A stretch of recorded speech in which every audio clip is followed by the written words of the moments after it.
반갑습니다. 대구환경교육센터 사무처장 정숙자입니다. 그래서 오늘 이제 제가 말씀드릴 거는 대량 생산, 대량 소비. 결국에는 산업화 이후에 굉장히 기술이 발달하고 그러면서 이제 지금 현대 사회를 대량 생산, 대량 소비 사회다라고 얘기를 하잖아요.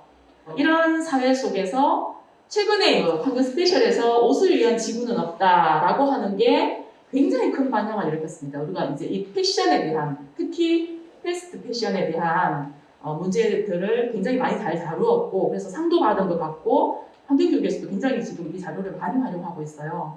그걸 중심으로 해서 어쨌든 패스트 패션, 그 다음에 패스트 푸드에 대한 얘기들 조금 할 거고요.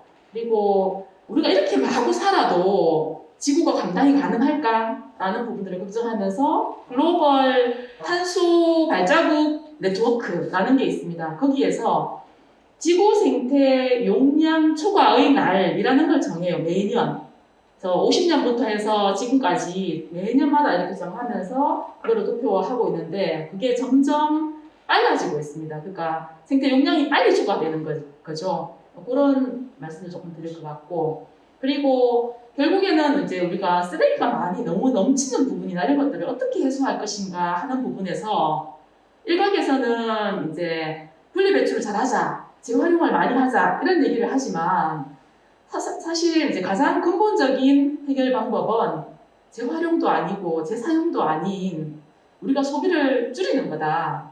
그러니까 필요에 의한 소비가 있고 욕구를 충족하기 위한 그런 소비가 있는데 사실은 모두가 필요에 의한 이제 소비를 충족하면서 살 수는 없지만 우리는 지금 현대 사회에서 개인의 선택이 아니라 이 사회 구조 자체가 굉장히 욕구를 충족시키게 하는 그런 소비 형태로 가고 있어서 이런 문제가 발생한 것이다. 결국에는 윤리적 소비를 해야 된다라는 부분에서 윤리적 소비 얘기를 조금 하려고 합니다.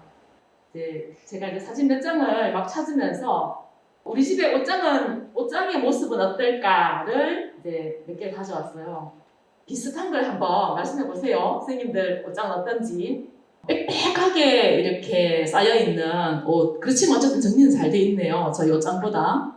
이런 옷장도 있고.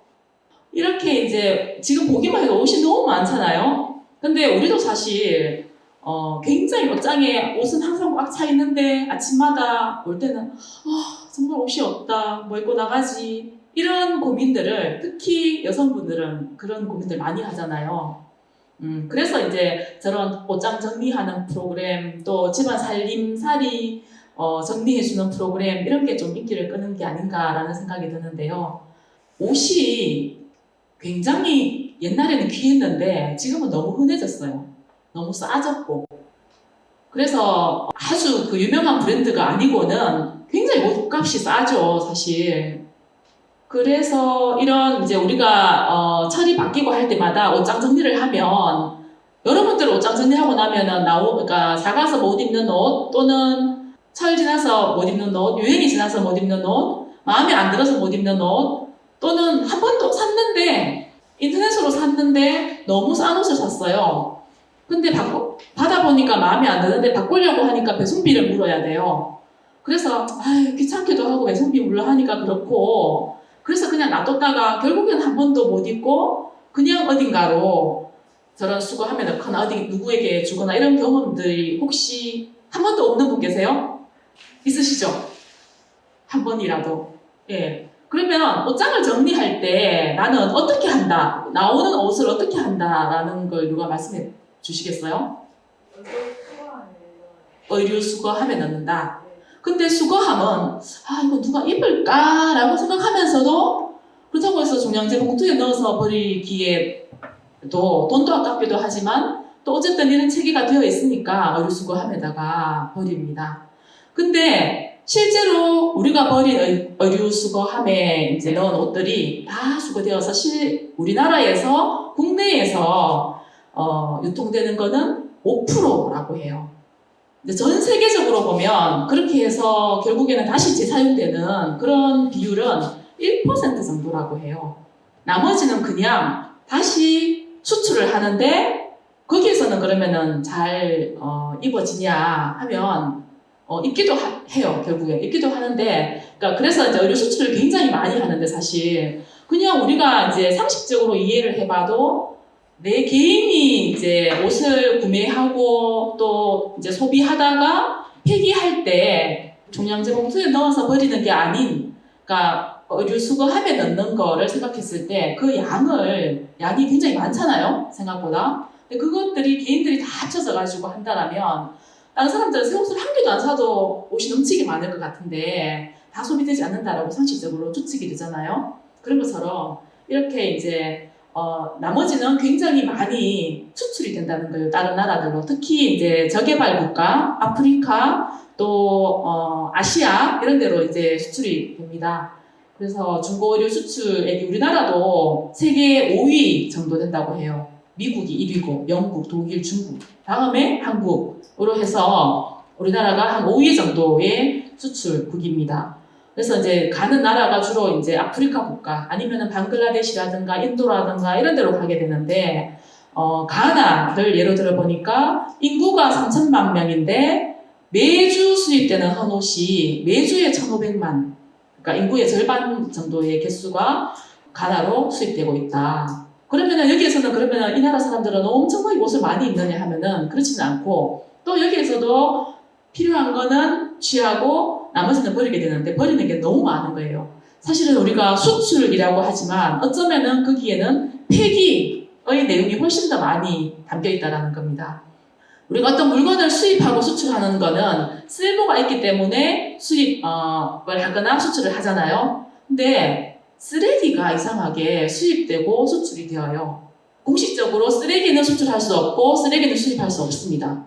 그런데 쓰레기의 명목이 아닌 재활용품 또는 중고 물품으로는 수입되고 수출이 되는 거예요. 되게 하여튼 이제 쓰레기가 가지는 다중성이라고 해야 되나요? 그런데 원래 오염을 유발하는 것들은 다른 나라로 수출을 할 수 없도록 했어요. 국제법상. 그래서 예를 들어서 우리나라가 폐기물을, 그러니까 뭐 핵폐기물이든 뭐 이런 그런 폐기물을 공식적으로 수출을 할 수는 없는데 그게 어떤 쓸모가 있어가지고 뭐 자원이 된다든가 아니면은 다른 쓸모가 있다라고 하면은 그걸 수출할 수 있는 거예요. 그 법이 되게 묘해서. 그래서 그런 사건이 있었죠. 제주도에서 필리핀으로 재활용품을 수출했는데, 재활용 쓰레기 또는 재활용품을 수출했는데 가보니까 재활용품이 아니고 쓰레기네 해가지고 다시 국제적인 망신을 당하고 우리나라로 다시 돌아왔던 그런 사례가 있습니다. 몇 년 전의 일이었어요. 그게 이제 그런 거예요. 보낼 때는 재활용품이다라고 해서 보냈지만 결국에 까보니까 그거는 쓰레기였다. 그래서 그런 것이 가지는 속성들이 있다는 거고, 실제로 우리나라도 이제 페트병, 투명 페트병 지금 분리 배출하고 있잖아요. 근데 투명 페트병을 이전에 이제 별도 분리 배출해서 우리가 지금 원사도 뽑고 이렇게 재활용 이제 공정에 들어가 있는데, 그러기 전에는 일본에서 투명 페트병을 굉장히 많이 수입했어요. 사용한 폐투명 페트병. 그러니까 어떻게 보면 쓰레기이기도 하지만 자원이기 때문에 우리가 수입해서 쓴 거죠. 그런 의미로 이해하시면 될 것 같고요. 그래서 나머지는 사실은 다 쓰레기인데 그러면은 이거를 다시 원래 수출했던 곳에 돌려주거나 아니면 국가가 나서서 이거를 소각을 하거나 뭐 어떤 처리를 해서 매립을 하거나 이렇게 처리를 해야 되는데 이런 나라들이 그렇게 할 수 있는 비용이 없는 거예요. 우리나라는 사실 쓰레기 관련한 처리와 관련해서 굉장히 인프라가 잘 갖춰져 있는 나라예요. 그래서 이게 단지 이제 한 측면은 눈에 보이지 않는 그런 부분도 있어요. 우리나라를 벗어나서 뭐 수출을 하거나 아니면은 소각하거나 매립하거나 이렇게 하기 때문에 처리가 되는 측면도 있고, 또 실제로 우리나라 안에서도 소각이나 매립이나 이런 것들이 행정적인 절차에 따라서 이루어지기 때문에 처리되는 부분이 있고, 그래서 우리가 이렇게 많이 옷을 사입고 물건을 사서 쓰고 버리고 하지만 우리는 쓰레기 덩이에 살고 있지 않잖아요. 그만큼 그런 인프라가 갖춰진 나라입니다. 선진국들이 대체로 그래요. 근데 이런 나라들은 그렇지 않은 거죠. 그래서 어떤 예로 아프리카의 나라에서는 비닐봉투 사용을 법적으로 금지해놨다라고 해요. 그래서 그 나라는 되게 환경의식이 높은가 보다라고 생각하기도 하지만 그게 아니라 이런 이유 때문이에요. 비닐을 사용하게 되면 그거를 처리할 수 있는 능력이 없기 때문에 이렇게 옷도 그렇지만 온 거리에 만약에 비닐 사용을 허가해줬을 경우에 온 거리에 비닐이 이렇게 나뒹굴고 그래서 이 영상에 보면 소들이 막 이런 옷을 먹기도 하지만 비닐을 먹기도 하고 막 그렇습니다. 그래서 굉장히 엄격하게 비닐 규제를 하거든요. 그런 이유는 환경의식이 높아서라기보다 더 이상 감당할 수 없기 때문에 산업으로 이렇게 육성되는 것 이외에 다른 생활과 관련해서는 그냥 법적으로 딱 규제해버리는 그런 경향이 있습니다. 그래서 이렇게 이제 강이 물은 없고 이렇게 아예 의류로 가득 차 있는 이런 것들을 볼 수 있고요. 연결되어 있는 바다에도 마찬가지로 이렇게 해서 이런 것이 결국에는 어부가 이제 인터뷰하는 장면이 나오는데 어부가 낚시를 올렸더니 거기에 옷이 달려오고 당연히 이제 해양 오염도 심해지고 이러니까 어획량도 줄고 이렇게 되겠죠. 방글라데시도 마찬가지. 방글라데시의 수도가 다카인데 수도에도 마찬가지로 저렇게 뭐 운하나 강이나 이런데 이렇게 옷 쓰레기가 이렇게 막 쌓여 있는 이런 걸 볼 수 있습니다. 그래서 이제 여기 이분은 이제 활동가인데 왜 이렇게 되어 있는가 보면 지역에는 사실 폐기물 처리 시스템이 안 돼 있다. 이 쓰레기를 처리할 수 있는 능력이 없다라고 하는 거예요. 그러니까 그렇게 이걸 처리하기 위해서는 사실은 굉장히 많은 돈이 들게 되거든요.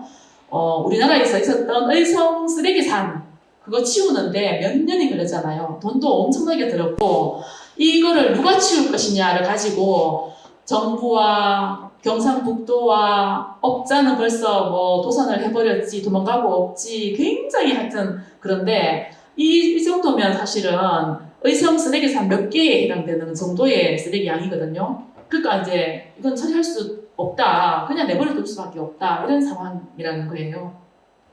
그런데 의류 이제 생산 관련해서 세계의 섬유 생산량을 보면은 울, 그러니까 양모를 가지고 만든 울, 그 다음에 면, 모카로 만든 면은 조금 이렇게 들쑥날쑥하지만 조금 증가하는 추세인데 울은 항상 이제 거의 그대로이고요. 대신에 이제 폴리에스터, 석유에서 뽑아내는 우리가 지금 옷을 입고 있는 거는 속옷 이외에는 거의 다 폴리에스터라고 보시면 돼요. 다 화학 섬유인 거죠. 합성 섬유. 섞었거나 아니면은 거의 뭐 100% 폴리에스테르이거나 이런 옷인데, 그러니까 폴리에스터가 굉장히 사용량이 늘고 있다는 겁니다. 플라스틱을 우리가 사용하게 된 것은 자연 소재가 가지고 있는 한계들이 되게 많아요. 너무 소재가 한정적이고 무겁고 내구성도 떨어지고 또 그러니까 뭐 나무나 이런 것들을 배설해야 되니까 어떤 가공의 기간이라든가 뭐 이런 것들도 과정도 되게 힘들고 원하는 내 마음대로 이렇게 성형을 하거나 색깔을 입히거나 하는데도 굉장히 많은 힘이 들고 또 어렵고 실제로. 근데 플라스틱은 가볍기도 하고 원하는 모양으로 색깔도 모양으로도 만들 수 있고 색깔도 입힐 수 있고 굉장히 결정적으로 싸고 그런 굉장히 큰 장점을 가지고 있어요, 플라스틱이. 그래서 오늘날 우리가 사용하는 물건들 중에서 플라스틱이 거의 대부분인 거죠. 완전히 그러니까 뭐 아주 고가의 나무로 만든 아니 돌로 만든 이외에는 다 플라스틱이잖아요. 그래서 실험했을 때 플라스틱 없이 우리가 살아갈 수 있을까라고 하는 거에서 결론은 살아갈 수 없다라고 하는 결론이 나왔잖아요. 그런 것처럼 폴리에스터도 마찬가지입니다. 플라스틱 계열인 거잖아요. 근데 그것도 마찬가지로 면화나 뭐 견이나 아니면 양모나 이런 거에 비해서 훨씬 싸고 색깔도 마음대로 할 수 있고 재질도 좋고 견고하고 이런 굉장히 큰 장점이 있기 때문에 빨리 이렇게 많은 양을 차지하는 이런 상황이 온 거죠.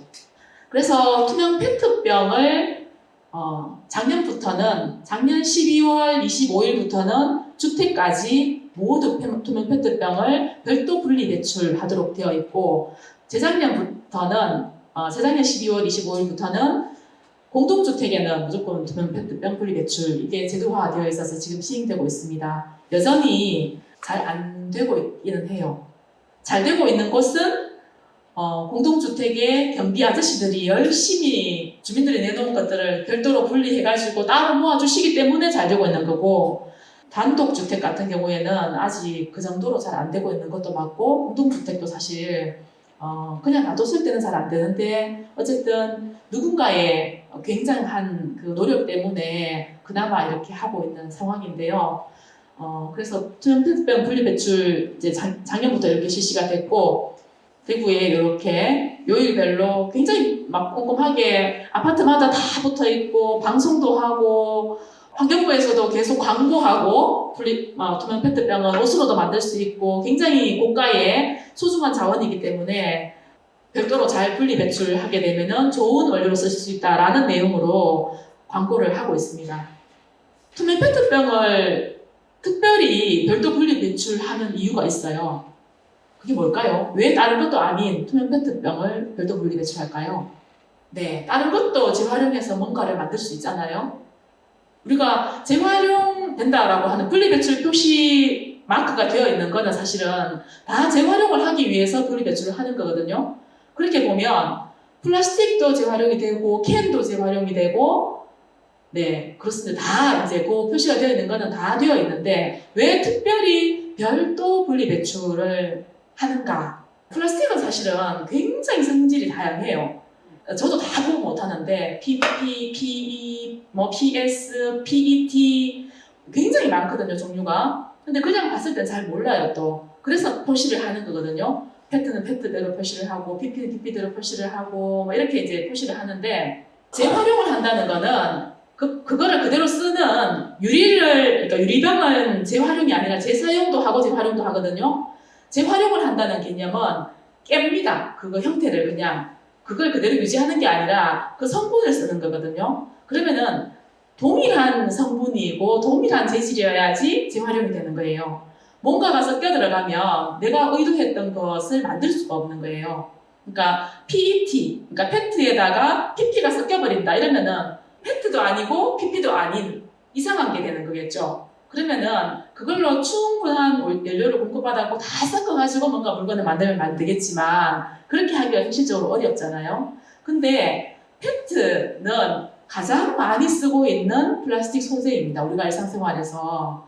그러니까 요것만 별도로 분리 배출해가지고 재활용하겠다는 거는 이 별도 분리 배출하는 거에 사용량이 굉장히 커야지 효율적이라는 거예요. 그래서 굉장히 많이 사용하고 있기 때문에 페트를 쓰는 거고, 그리고 원사를 뽑아가지고 옷도 만들고 한다라고 하셨는데 재활용을 그렇게 많이 하는데, 그러려고 하면 색깔도 빨간 거 노란 거 섞여 있으면 안 되니까 투명한 거라야지 동일한 재질이라는 거예요. 그래서 양도 많고 사용하고 있는 양도 많고, 그 다음에 투명하기 때문에 내 마음대로 가공할 수 있고, 그러니까 색깔을 넣을 수가 있고, 그런 장점 때문에 투명 페트만 별도로 분리 배출하고 있는 거예요. 그래서 투명 페트병의 재활용은 좀 전에 선생님께서 말씀하신 대로 우리가 페트 원료에서 처음에는 이제 석유에서 와가지고 생수 업체에서 소비자한테 가서 생수를 먹고 빈 병만 남았을 거잖아요. 그 생수병을 수거해서 페트 플레이크라는 걸 만듭니다. 플레이크가 이런 작은 조각들이에요. 이런 플레이트를 만들어 가지고 또 칩을 만들어서 그거를 실로 뽑아서 이렇게 옷을 만드는데요. 투명 페트병으로 옷을 만드는 게 자원순환에서는 연결고리를 얘기하거든요. 그러니까 병은 병으로 다시 재활용하거나 재사용하는 거는 닫힌 고리라고 해요. 닫힌 순환고리. 계속 병으로 도는 거예요, 얘가. 병이 내용물만 먹고 세척해서 유통하고 해서 세척해서 다시 그 내용물을 넣어가지고 또 유통이 되다가 다 먹고 나면 다시 돌아와서 또 세척해서 또 거기다가 음료수든 뭐 맥주든 이걸 넣고 다시 돌아가는 거. 요거를 가장 완벽한 에너지가 가장 최소화되는 자원순환의 방식이라고 합니다. 그렇게 봤을 때 병으로 쓰는 게 좋을까요? 옷으로 쓰는 게 좋을까요? 병이 제일 좋죠. 재사용이 제일 좋죠. 네. 그런데 우리는 옷으로 한다 하면 굉장히 왠지 옷은 더 비싸기도 하니까, 그죠? 그게 훨씬 더 높은 수준의 재활용이라고 착각하기 쉬워요. 그렇지만 어쨌든 가장 좋은 것은 병은 병으로 재활용되는 게 좋아요. 그래서 페트병이 그런 과정을 거쳐갖고 다시 페트병으로 만들어지고, 다시 돌아와가지고 다시 또 페트병으로 만들어지고 이렇게 되면 새로운 어떤 원료들이 들어올 필요도 없고 옷은 또 어떤 문제가 있는가 하면 페트를 100% 이게 다 예를 들어서 여기 페트가 섞여 있다고 하더라도 100% 페트가 아니기 때문에 한 번 쓴 이 옷이 다시 페트로 가거나 이럴 수는 없는 거예요. 그런 부분에서 완벽한 이제 자원순환 형태는 아니다라는 겁니다. 물론 더 부가가치를 높일 수는 있겠지만 어쨌든 이런 방식으로 지금 투명 페트병은 재활용되어서 병으로 갈 수도 있고 옷으로 갈 수도 있다. 또는 물론 이제 다른 플라스틱 용품으로 될 수도 있어요. 근데 바람직한 방향은 다시 병으로 가는 것이다. 그래서 우리는 아직까지 현재로는 옷으로 가는 비율이 훨씬 더 높습니다. 그래서 다른 나라의 경우에는 프랑스나 이런 데는 다시 병으로 가는 비율을 몇 %까지 하겠다, 몇 년까지는 몇 %까지 하겠다 이렇게 계속 비율을 높이기로 했습니다. 그게 그 원료가 그대로 다시 그 원료로 돌아간다라는 거는 자원순환 그 자체의 효율을 굉장히 높이는 거기 때문에 새로운 그 화석연료를 사용하지 않아도 되는 그런 부분들이 있고 옷이 한번 만들어지고 나면 한번 순환하고 끝인 상황인데 그것이 계속 돌아가는 그런 효과가 있다는 거예요. 그래서 재활용 의류 요즘에 굉장히 많이 선전해요. 왼쪽에 있는 거는 파타고니아 이렇게 하고 요거는 이제 블랙야크 검색하니까 블랙야크에서도 열심히 하고 있다고 하고 요즘 뭐 그런 조금 고가의 브랜드에서는 특히 아웃도어 브랜드에서 다 이렇게 페트병을 활용해서 재활용하고 있다, 옷을 만들고 있다라는 거를 굉장히 대대적으로 광고하고 있어요.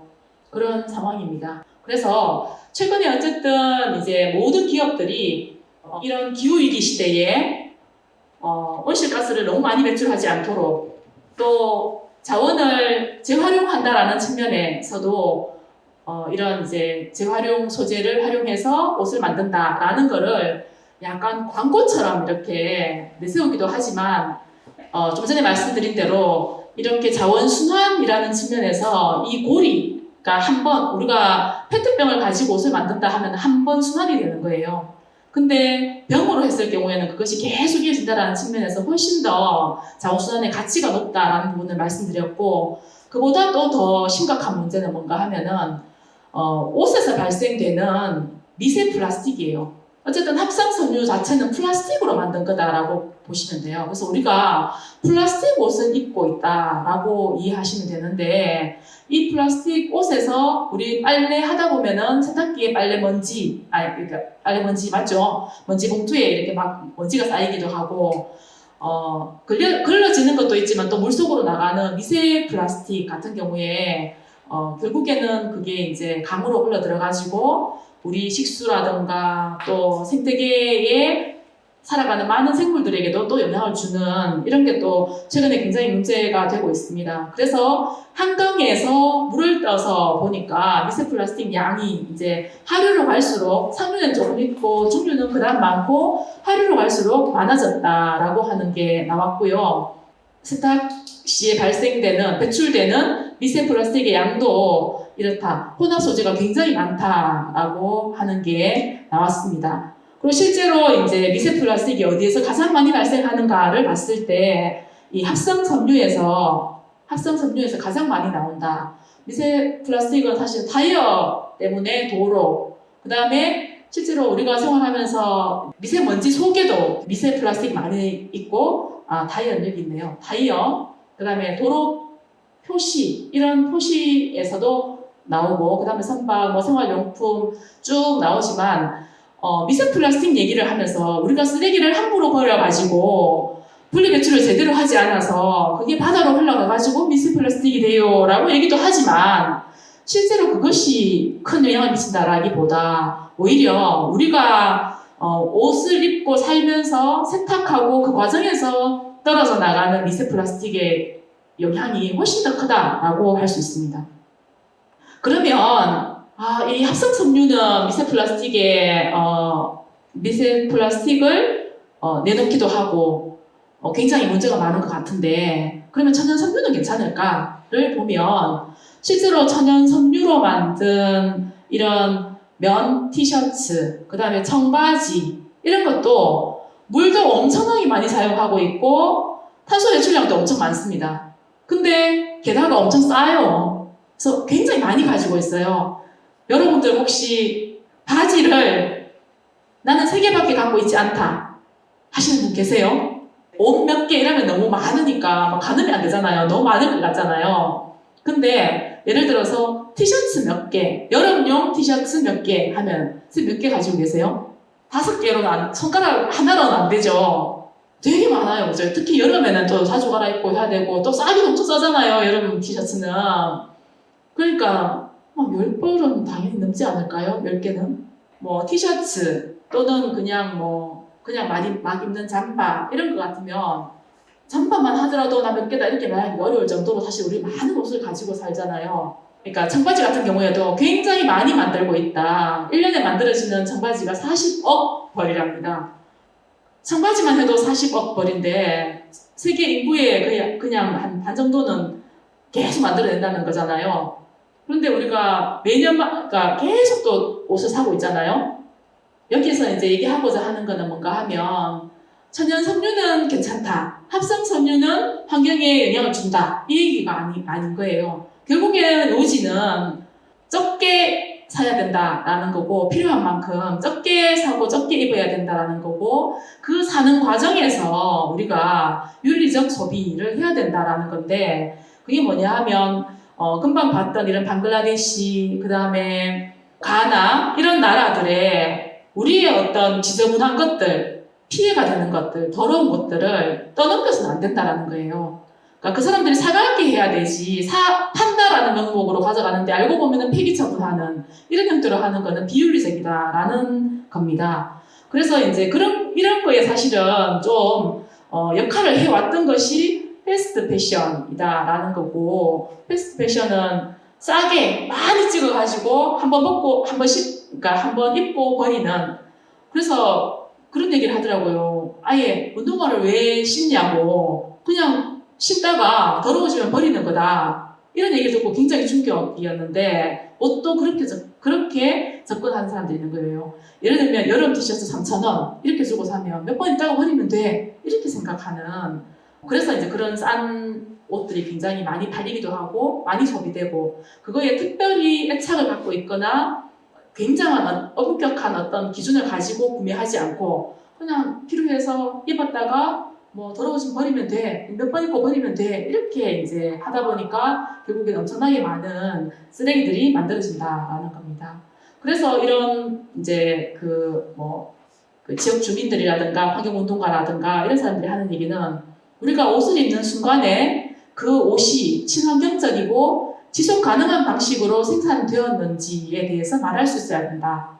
그러니까 아까 그런 파타고니아 이런 거 얘기하면서 그게 정말 온전한 그런 자원순환의 고리가 아니다라고 하더라도 그러니까 환경을 최소한 자기들이 해치고 있다라는 자각을 하고 있고 그렇기 때문에 다른 것으로서 보완하려고 하는 노력 이런 것들을 알고 있기 때문에 요즘 열심히 돈 모아가지고 파타고니아 옷 한 개 탁 사갖고 상표 탁 붙여놓는 거 보고 있으면 굉장히 나는 윤리적 소비를 하는 사람이에요 라고 하는 거를 마치 보여주는 것처럼 보여서 하나의 또 다른 트렌드로 젊은 사람들이 또는 어떤 특정한 사람들이 그것을 사서 입고 다니는 거를 굉장히 뿌듯해하는 그런 현상도 또한 있기도 합니다.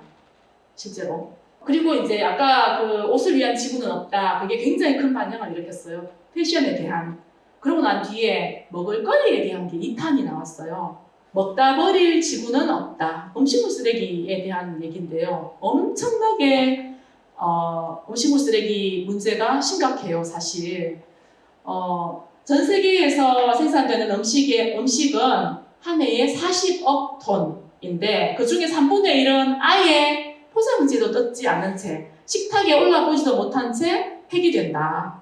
왜냐하면 신선하지 않기 때문에 항상 우리는 자본주의 사회에서는 상품의 가치가 신선도라는 것도 하나의 어떤 판단 기준이 들어가는 거예요. 그래서 신선하지 않기 때문에 또는 유통기한이 다 됐기 때문에 라는 이유 때문에 아예 식탁에도 못 올라보고 버리는 게 엄청나게 많다라는 거예요. 이거는 이제 다른 나라뿐만 아니고 우리나라도 마찬가지예요. 그러니까 대형 마트나 이런 데서 유통기한이 다 돼가면은 세일 많이 하기도 하지만 그래도 팔리지 않는 거는 아예 뜯지도 않은 상황에서 바로 음식물이 폐기됩니다. 그렇게 폐기된 것은 결국에는 처리하는데도 엄청나게 많은 돈이 들어가는 거죠. 그리고 그 과정에서 처리하는 과정에서 온실가스를 굉장히 많이 배출하게 되고 특히 음식물 쓰레기 같은 경우에는 이산화탄소보다 훨씬 더 온실 효과가 높은 메탄이 발생하기도 하고요. 음식물 쓰레기는 폐기되었을 때 최종적으로 처분되는 과정이 사료가 되거나 아니면은 퇴비가 돼요. 근데 그렇게 하려고 하면은 이미 가공된 음식 같은 경우에는 굉장히 어려운 거예요. 만약에 채소다 이러면은 좀 쉬운데 가공되어 있는 또는 조리되어 있는 음식이 퇴비로 쓰이든 또는 사료로 쓰이든 그렇게 하기 위해서는 여러 과정을 거쳐야 되고 수분도 빼야 되고 뭐 염분도 제거해야 되고 또 조리되어 있는 거에 포장되어 있는 비닐도 제거해야 되고 수분도 날려야 되고 뭐 이런 여러 가지 과정들을 거치기 때문에 그 과정에서 굉장히 많이 온실가스가 배출된다라는 겁니다. 그래서 이제 착한 소비, 윤리적 소비 얘기를 할 건데요. 지구 생태 용량이 한정되어 있잖아요. 지구는 한 개인데 인구도 점점점 너무 많이 늘어나고 있고 소비하는 방식도 70년대에 소비하는 방식과 현대에 소비하는 방식이 완전히 다르죠. 굉장히 많이 우리가 필요한 것 이외에도 많은 물건들을 사고 있고 많은 음식을 사서 먹기도 하지만 버리기도 하고 그러다 보니까 한쪽에서는 또 굶는 사람들이 생기고 이런 현상들이 일어나는데 그래서 지구 생태 용량이 한정되어 있는데 1년 동안에 지구가 쓸 수 있는 또는 지구도 이제 생태 용량이 지구는 살아있는 유기체이잖아요. 그 안에 이제 많은 생명들을 담고 있고 하나의 생태계인데 지구가 그 생태계에서 1년 동안 재생할 수 있는 모든 자원, 재생할 수 있는 자원이라 하는 거는 뭐 산소 이런 것부터 이제 그런 것도 해당이 되는 건데 예를 들면 숲이나 우리가 습지나 해양이나 이런 것들 잘 보존하면서 거기에서 나오는 어떤 자원들도 있잖아요. 근데 우리가 또 훼손을 하거나 아니면 뭐 오염이나 이런 걸 통해서 또 훼손되는 그런 부분들도 있어서 그거를 이제 봤을 때 얼마 만에 1년 동안 쓸 수 있는 이 그 자원을 용량을 얼마 만에 다 소진하는가 하는 게 그 생태 용량 초과의 날인데요. 그래서 50년부터 지금까지 쭉 하다 보니까 그래프가 쭉 내려왔죠. 1월 달부터 12월 달까지 있습니다. 그래서 50년에는 12월 30일이었어요. 하루가 모자라는. 초과한 날이 하루 당긴 거예요. 그러니까 365일 써야 되는 거를 350일 만에 다 써버렸네? 하는 의미입니다. 근데 점점 줄어들어가지고 이때는 7월 달 되니까 다 써버렸어요. 근데 한번 휙 올라갔어요. 이때는 코로나 때 다시 8월 달로 지연이 됐다가 다시 21년에 다시 7달로 내려왔습니다. 그래서 21년에는 7월 29일 그리고 올해 22년에는 7월 28일 하루 또 당겨졌어요. 우리가 점점 지구가 감당 가능한 그 용량보다 훨씬 더 과소비한 생활을 하고 있다라고 이해할 수 있습니다. 네, 나라별로도 이렇게 쭉 나와 있어요. 우리나라는 어느 정도 될까? 한국은 작년에는 4월 5일이었어요. 전 세계적으로 7월 28일, 29일이라고 했잖아요. 근데 한국은 4월 5일 되니까 다 써버렸어요. 1년 살 거를. 그래서 한국인이 저런 산다 하면은 지구가 뭐 3점 몇 개가 있어야 된다. 이런 얘기를 하죠. 전 세계적으로는 지구가 1점 몇 개가 있어야 된다. 그러니까 더 있어야 되는 거예요, 지구가. 근데 지구가 더 없잖아요. 한국은 굉장히 막 사는 나라, 너무 생태 용량을 지키지 않는 나라, 반생태적으로 사는 나라라고 이제 이해할 수 있는 거죠. 생태 용량 초과의 결정 요인, 그러니까 생태 용량은 어떻게 이제 초과는 어떻게 결정되는가 하는 건데 얼마나 많이 쓰는가예요. 우리가 많이 소비하고 사는가, 그 다음에 얼마나 비효율적으로 사는가 또는 효율적으로 사는가. 효율적으로 산다라는 거는 필요한 건 꼭 사야 되잖아요. 근데 불필요한 것까지도 사거나 쓰거나 또는 전기 같은 경우에도 효율 제품 이런 게 있잖아요. 형광등을 쓰는 대신에 LED를 쓰면 훨씬 더 실제 전기를 적게 쓰고도 똑같은 밝기를 유지하거나 그 에너지를 낼 수 있다라는 것처럼 효율이라는 거는 이제 그런 의미인 거죠. 그러니까 우리가 막 캄캄한 곳에서 살아야 된다 또는 굶고 살아야 된다라는 건 아니지만 고기를 먹는 대신에 채소 중심으로 먹는다든가 아니면은 고기를 매일매일 먹던 식생활에서 3번으로 줄인다든가 그런 형태로 해서 그러니까 삶을 연기는 하지만 너무나 잘못된 형태로 그렇게 사는 게 아니고 과한 그런 소비가 아닌 효율적으로 산다는 것. 그 다음에 얼마나 많은 사람들이 살고 있는가. 사람들이 많은 것도 사실 생태 용량을 줄이는 것이기도 하거든요. 특히 지구에서는 사실 인간이 악영향을 미치는 경우들이 너무 많기 때문에 그런 영향도 있습니다. 그리고 자연이 얼마나 생산할 수 있는가. 이제 그렇게 봤을 때 사실 우리의 역할도 되게 중요한데 자연을 잘 유지하고 보존하고 지키는 것도 굉장히 중요한 문제입니다. 프랑스의 사회학자이면서 철학자인 장 보드리아르라는 사람이 뭐라고 했냐면 현대사회에서 소비는 어떤 의미를 가지고 있는가 하면은 우리가 물질적인 만족, 소비를 한다는 건 어떤 물건을 사서 쓴다는 거잖아요. 그러면은 그런 물질적인 만족만이 아니고 기호를 통한 상징적 의미 부여와 조작에 있다라고 했어요. 그래서 이 사람은 특히나 광고에 대한 얘기를 굉장히 많이 하는데 현대사회는 상품이 아니고 우리가 사는 거는 상품이 아니고 광고 또 상품의 이미지를 산다 또 기호를 산다라고 했어요. 우리가 가방을 산다라는 거는 뭔가 물건을 넣기 위해서 가방을 사는데 필요로 한데 나는 근데 가방을 사는데 굉장히 많은 고민을 하면서 만원짜리 가방을 살 수도 있지만 100만원짜리 가방을 살 수도 있는 거예요. 그거는 가방이 가지고 있는 물질적인 기능을 얘기하는 게 아니라 그 이미지 또는 가방을 들고 다니는 나에 대한 어떤 평가, 사회적인 평가 그런 것들을 다 포함해서 산다는 거예요. 근데 사실은 후자가 더 크다라는 겁니다. 그래서 대중매체가 사람들을 아주 무비판적으로 되도록 길들이고 있다라고 하면서 굉장히 광고나 이런 부분에 대해서 신랄하게 비판을 하고 있는데요. 그래서 우리가 물건에 대한 가치는 사용 가치, 가방을 쓰면서 이 가방이 적당히 잘 들어가고 너무 이렇게 디자인도 괜찮고 무게도 좋고 아주 사용하기 편리해 라고 하는 사용 가치가 아니고 그것이 주는 기호 가치 또는 사회적인 어떤 브랜드 가치 이런 것들이 훨씬 더 크게 작용한다라는 겁니다. 그래서 우리가 명품을 사거나 명품 가방을 사거나 아니면은 좋은 차를 타고 다니는 욕구 이런 것들이 여기에서 기인한다라고 얘기를 합니다. 그래서 이제 윤리적 소비를 얘기할 때 윤리적 소비라는 게 아까 사전에 시작하기 전에 이제 선생님 잠깐 말씀하셨는데 굉장히 다양한 것들을 포함하는데요.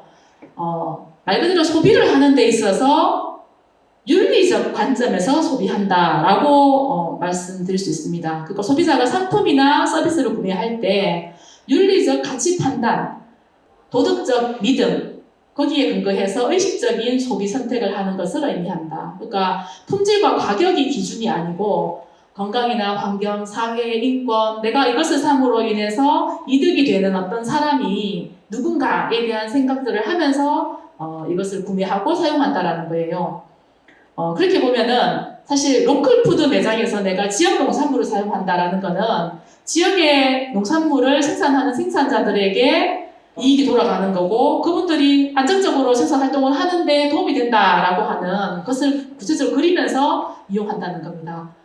제가 이제 옷 정리해서 아름다운 가게에 이걸 갖다 줘야지 하는 거는 보진 않았지만 훨씬 더 가깝게 아름다운 가게의 구매자가 될 사람들을 생각하면서 물건을 정리해서 기부하는 것처럼 로컬푸드 매장에서는 다 생산자 이름이 다 붙어 있어요. 예를 들면 정숙자 감자 이런 식으로 그러니까 누가 생산을 했고 이게 군이 정숙자 감자 이런 식으로 군위에 있는 정숙자라는 분이 농사를 지어가지고 이렇게 물건을 냈구나 라고 생각하는 것을 떠올리며 내가 이제 구매를 한다는 거고 직접 보진 않았지만 그런 거리감을 좁혀가면서 구매를 한다라는 겁니다. 공적 여행도 마찬가지예요. 어느 호텔은 싸다 이게 그러니까 주된 가치가 아니고 그 동네에서 어떤 지역 주민이 민박을 하거나 아니면 게스트하우스를 하거나 뭐 호텔을 한다라고 했을 때 그 사람 집에 이제 하루 거하면서 그 사람의 스토리를 내가 들을 수 있구나 라고 생각하는 게 더 우선적인 판단 기준이라는 거예요.